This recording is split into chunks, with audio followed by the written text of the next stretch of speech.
There is a pharaoh you have never heard of. Not because they were obscure. Not because they ruled briefly or poorly. Because someone erased them. Deliberately, methodically, stone by stone, cartouche by cartouche, someone went through every temple, every monument, every statue in Egypt and chiseled this pharaoh's name out of history. The images were defaced. The records were buried. The very existence of this reign was meant to be forgotten. It almost worked.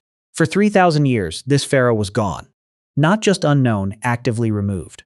And when historians finally began piecing the story back together in the 19th century, what they found was not the record of a minor ruler, not someone history had forgotten by accident. They found the record of one of the most successful pharaohs in Egyptian history. A reign of 20 years that expanded Egypt's trade networks, funded the construction of monuments that still stand today, and established a period of peace and prosperity that her successors built their entire legacy upon. And she was a woman. Her name was Hatshepsut.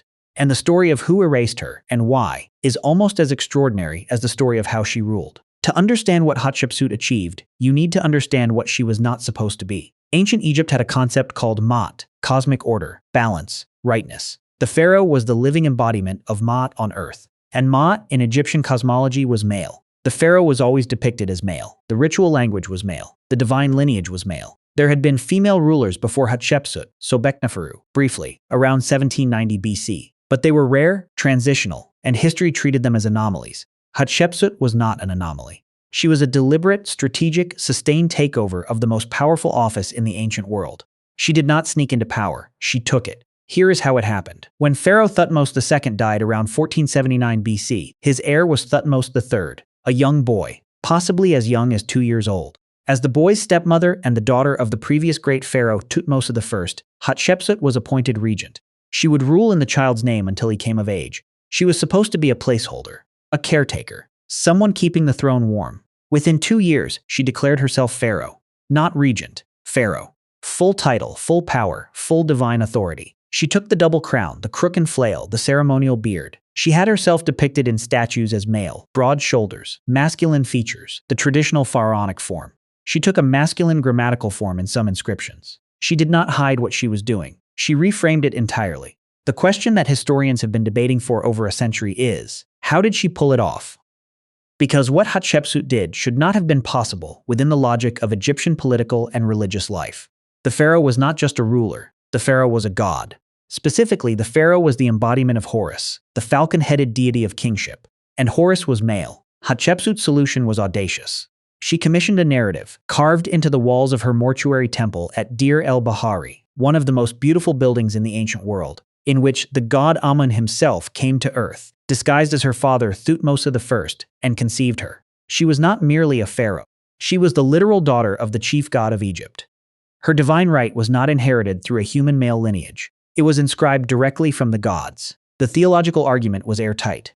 If you accepted Egyptian religious logic, and everyone in Egypt did, then Hatshepsut's claim to rule was not just legitimate. It was sacred. She had done something that no one in 3,000 years of Egyptian history had managed to do the same way. She had taken the logic of the system that excluded her, divine authority, cosmic order, sacred lineage, and used it to justify her own power. She did not fight the rules. She rewrote what the rules meant. Here is the question I find genuinely fascinating. Was Hatshepsut a revolutionary, someone who understood she was breaking the rules and did it anyway? Or was she a conservative, someone who genuinely believed she had divine authority and simply acted on it? These are very different people. Tell me which one you think she was. And then she went to work. Hatshepsut's reign from approximately 1479 BC to 1458 BC produced some of the most extraordinary achievements in Egyptian history. Evidence Piece 1. The Trade Expedition to Punt. Around 1470 BC, Hatshepsut dispatched a trade expedition to the land of Punt, a wealthy, exotic trading partner of Egypt whose exact location historians still debate, somewhere along the East African or Arabian coast. The expedition returned with live myrrh trees, ebony, ivory, exotic animals, and gold in quantities that transformed Egyptian temple construction for the next generation. This was not a minor commercial venture. It was a statement. Egypt was back as a trading power, and its pharaoh had the ambition and the organizational capacity to reach the edges of the known world. She sent ships to the edge of the known world, and they came back. Evidence Piece 2. The obelisks at Karnak. Hatshepsut erected 2 of the largest obelisks in the ancient world at the temple complex of Karnak. One of them still stands today. At 29 meters, it remains one of the tallest ancient obelisks still standing anywhere on Earth. She had them sheathed in electrum, an alloy of gold and silver, so they would catch the light of the rising sun and be visible from miles away. The inscription she left on the base reads, "My mouth is effective in its speech. I do not go back on my word." She knew exactly what she was doing. Think about what it took to make that happen. In a civilization built on the idea that the pharaoh was male by divine necessity, a woman had to be more brilliant, more strategic, more productive, and more theologically airtight than any male pharaoh simply to be permitted to exist. And she was. Evidence Piece 3. Deir el-Bahari. Her mortuary temple at Deir el-Bahari, built against the cliffs on the west bank of the Nile opposite Luxor, is considered by many architects and Egyptologists to be one of the most architecturally sophisticated buildings of the ancient world. 3 colonnade terraces rising against the natural cliff face. Reliefs depicting the expedition to Punt, her divine birth, and the coronation ceremony. It was still being used as a sacred site 2,000 years after her death. Evidence Piece 4. Senenmut. No account of Hatshepsut is complete without her chief steward, architect, and closest advisor, a man named Senenmut. He rose from relatively obscure origins to become one of the most powerful figures in Egypt, the overseer of all her building projects, the tutor of her daughter, and by all accounts the person she trusted most. Whether they were lovers is a question history cannot definitively answer. Ancient graffiti found near Deir el-Bahari depicting the two in what appears to be a sexual context suggests contemporaries thought so. Senenmut disappeared from the record before Hatshepsut's death, and what happened to him is unknown. History did not spare him either. Hatshepsut died around 1458 BC, cause unknown. She was in her 40s or 50s. Thutmose III, the boy she had ruled alongside as a co-pharaoh for 20 years, now a grown man and a military genius in his own right, took sole power. And then, approximately 20 years after her death, something began. Systematically, methodically, across every monument in Egypt, Hatshepsut's name was chiseled out. Her images were defaced, her statues pulled down and buried in pits. Her obelisks were not destroyed. They were too massive to move, but they were walled in, hidden behind structures built specifically to conceal them. In some places, other names were substituted where hers had been. In others, the space was simply left blank. For 3,000 years, it worked. When early Egyptologists began cataloging the monuments in the 19th century, they found records of a mysterious king, clearly important, clearly powerful, but with a confusing, fragmentary, sometimes contradictory record. The cartouches had been replaced with those of Thutmose I, the second, and the third. A woman's face sometimes peeked through the chiseled damage. It was not until 1903 that Egyptologist Howard Carter, yes, the same Howard Carter who would later discover Tutankhamun's tomb, identified Hatshepsut as a distinct historical figure.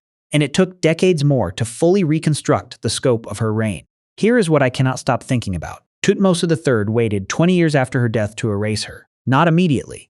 20 years. Why? Was it grief? Guilt? A political calculation? Or something else entirely? I want to know what you think. The most widely accepted theory among Egyptologists today is that Thutmose III was not acting out of rage or revenge. He was acting out of dynastic necessity. By erasing Hatshepsut, he was ensuring that his own son, not Hatshepsut's lineage, would be seen as the legitimate heir to the great pharaohs of the past. She needed to disappear not because she had failed, but because she had succeeded too completely. Her success was the threat. We started with a pharaoh you had never heard of. Now you know why. She ruled for 20 years. She expanded Egypt's trade networks to the edges of the known world. She built monuments so extraordinary they were still in use 2,000 years after her death. She governed one of the wealthiest and most powerful nations in the ancient world, with a level of ambition and strategic intelligence that her successors spent generations trying to match. And someone spent years, methodically, deliberately, making sure you would never know her name. The name is Hatshepsut.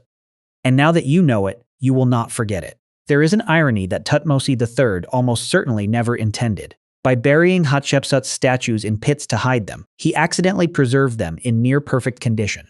The Metropolitan Museum of Art in New York holds one of the finest collections of Hatshepsut statuary in the world, pulled from those same pits where Thutmose buried them. He tried to erase her. Instead, he preserved her for 3,500 years.